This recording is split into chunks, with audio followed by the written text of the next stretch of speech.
Good morning friends, welcome to GK corner YouTube channel. আমি অপূর্ব ধর। আজ তোমাদের সঙ্গে ইন্ডিয়ান ইকোনমির যে first chapter sector of Indian economy তা নিয়ে আলোচনা করব। তো তোমাদের বলবো তোমরা ভিডিওটি স্কিপ না করে শেষ পর্যন্ত দেখতে থাকো এবং ভিডিওটি নিজের বন্ধুদের সঙ্গে শেয়ার করতে থাকো। তো আমাদের ইন্ডিয়ান ইকোনমি পড়তে গেলে প্রথমেই আমাদের কিন্তু ইকোনমি সম্পর্কে যে বেসিক ধারণা বা ইন্ট্রোডাকশন সেটা জানতে হবে। এর মধ্যেই আছে সেক্টর অফ ইন্ডিয়ান ইকোনমিটা। তো আমরা আলোচনা করতে গেলে প্রথমেই দেখব যে সেক্টর অফ ইন্ডিয়ান ইকোনমিতে তিনটি সেক্টর আছে। একটা হলো প্রাইমারি সেক্টর, সেকেন্ডারি সেক্টর এবং টারটিয়ারি সেক্টর।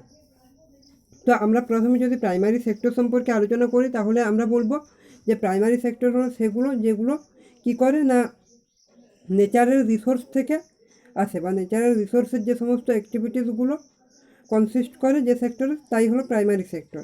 তো সেই ক্ষেত্রে আমরা কি বলতে পারি, যেরকম সয়েল, রেন, সানলাইট এগুলো এগ্রিকালচারের ক্ষেত্রে কাজে লাগে। তো এগ্রিকালচার যেরকম প্রাইমারি সেক্টর, সেই সঙ্গে সঙ্গে কিন্তু এগুলোও আমাদের প্রাইমারি সেক্টরেরই অন্তর্গত।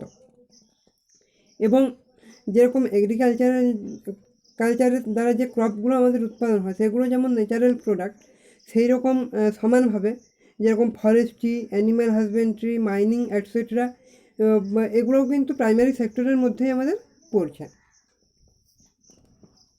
তো আমরা নেক্সট এবার যদি সেকেন্ডারি সেক্টর সম্পর্কে দেখি, তো সেই ক্ষেত্রে আমরা কি দেখব না, সেকেন্ডারি সেক্টরটা হচ্ছে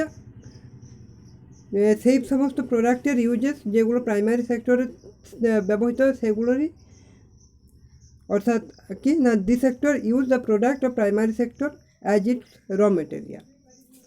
মানে সেকেন্ডারি সেক্টরটা প্রাইমারি সেক্টরকে এই র মেটেরিয়াল হিসেবে ব্যবহার করে, যেমন অটোমোবাইল, টেক্সটাইল অ্যাটসেট্রা। এবং এই সেকেন্ডারি সেক্টরটা আবার কী নামে পরিচিত, এটা ম্যানুফ্যাকচারিং বা ইন্ডাস্ট্রিয়াল সেক্টর হিসেবেও কিন্তু পরিচিত।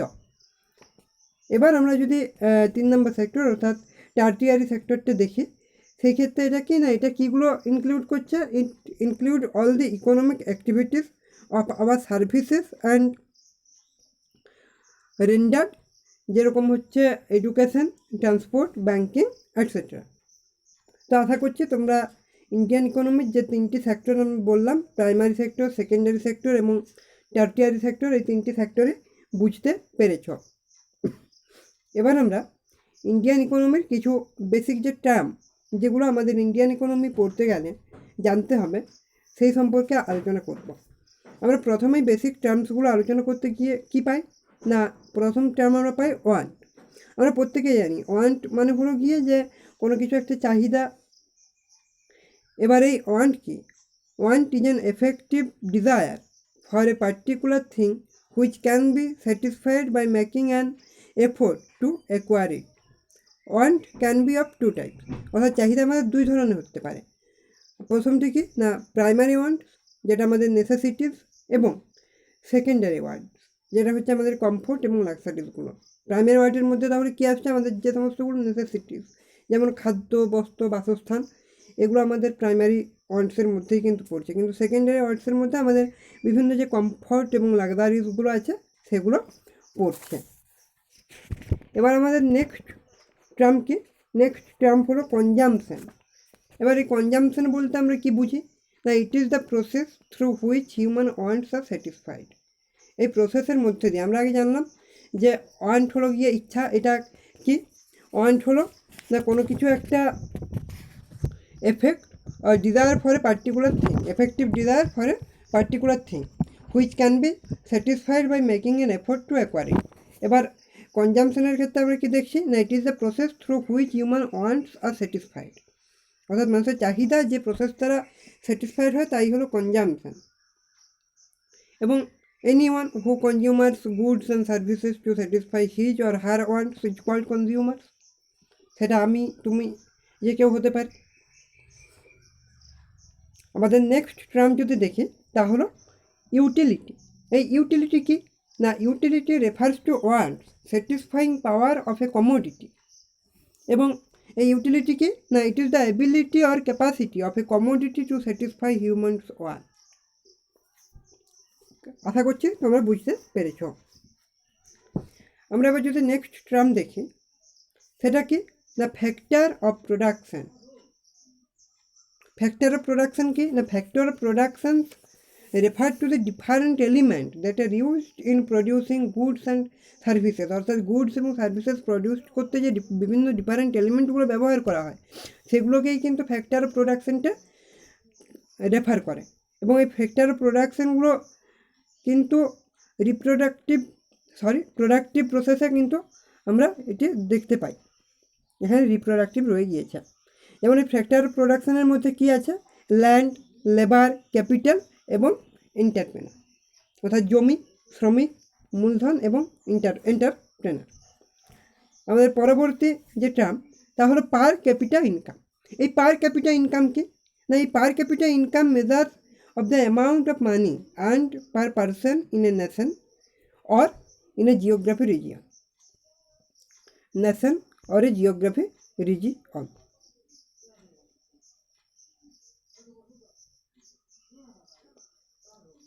এবং এই per capital income equal to কি না, এই per capital income is equal to national income by total population. আমাদের নেক্সট দেখব টার্ম হলো সেভিংস। এই সেভিংস কি না, it is refers to that part of the income is not spend on consumption. এটা কি, সেভিংস হলো ইনকামের সেই পার্টটা যেটা কনজামশনের আমরা ব্যবহৃত হচ্ছে না, কনজামশনের দ্বারা ব্যাপারটি ব্যবহৃত হচ্ছে না বা কনজামশন করতে গিয়ে এইটা খরচা হচ্ছে না। এবার নেক্সট আমরা যদি দেখি তা হলো ইনভেস্টমেন্ট। ইনভেস্টমেন্ট কি না, investment is defined as the act of using production resources for the production of capital goods. মানে কোনো কিছু একটা জায়গাতে যদি আমরা বিনিয়োগ করি তাই হলো ইনভেস্টমেন্ট। এবং এই নেট ইনভেস্টমেন্টে কি the net investment is equal two gross investment minus depreciation. Gross investment minus depreciation. এবার আমরা যদি দেখি এই ডিপ্রিসিয়েশন মানে কি, ডিপ্রিসিয়েশন মানে হলো মূল্য হ্রাস। তো আমরা আগে দেখলাম যে নেট ইনভেস্টমেন্ট সমান হলো গ্রস ইনভেস্টমেন্ট মাইনাস ডিপ্রিসিয়েশন, অর্থাৎ গ্রস ইনভেস্টমেন্ট মাইনাস যে মূল্য হ্রাসটা আমাদের হচ্ছে তা। তো এই depreciation the monetary value of assets decrease over the time due to use, wear and tear or obsolescence. এবার ইকোনমিক গ্রোথ, এই ইকোনমিক গ্রোথ বলতে আমরা কি বুঝবো? ইকোনমিক গ্রোথ হলো it is the process whereby real per capita income of a country increase over a long period of time। মানে এটা যেখানে পার ক্যাপিটা ইনকামের একটা দেশের যে ইনক্রিজ হচ্ছে লং পিরিয়ড অফ টাইমের মধ্যে দিয়ে, তাই কিন্তু হলো আমাদের economic growth.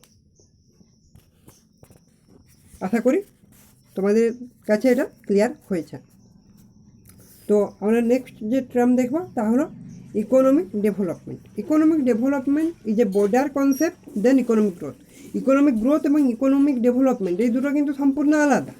Economic growth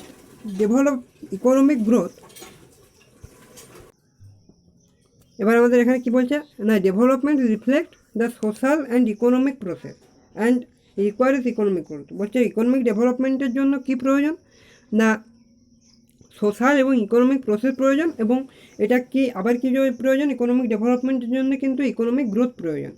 growth is a vital and necessary condition for development. গ্রোথটা কি একটা ভাইটাল এবং নেসেসারি কন্ডিশন কিসের জন্য না, ডেভেলপমেন্টের জন্য। কিন্তু এটা কিসের জন্য সাফিসিয়েন্ট কন্ডিশন নয়, এটা সাফিসিয়েন্ট কন্ডিশন নয়, কারণ এটা কখনোই ইকোনমিক গ্রোথটা কখনোই ইকোনমিক ডেভেলপমেন্টকে গ্যারেন্টি দিতে পারে না। ইকোনমিক গ্রোথটা কখনোই ইকোনমিক ডেভেলপমেন্টকে গ্যারেন্টি দিতে পারে না। তো থ্যাংক ইউ গাইজ। আমাদের এই ছিল ইন্ডিয়ান ইকোনমিক্সের যে first chapter introduction to Indian ইকোনমিতে। আমরা আজ সেক্টর অফ ইন্ডিয়ান ইকোনমিটি আলোচনা করলাম। আশা করছি তোমরা ভিডিওটি বুঝতে পেরেছো। যদি ভিডিওটি বুঝতে কোথাও অসুবিধা হয়ে থাকে তোমরা কমেন্ট করে জানাতে পারো, আমি চেষ্টা করব তা ক্লিয়ার করার। এবং ভিডিওটি যদি ভালো লেগে থাকে অবশ্যই তোমার বন্ধুদের সঙ্গে শেয়ার করতে থাকো, এবং চ্যানেলে যদি নতুন হয়ে থাকো অবশ্যই চ্যানেলটি সাবস্ক্রাইব করে বেল আইকন প্রেস করে দিও। তো তো আজকের মতো এখানেই শেষ করছি। Stay tune, stay safe.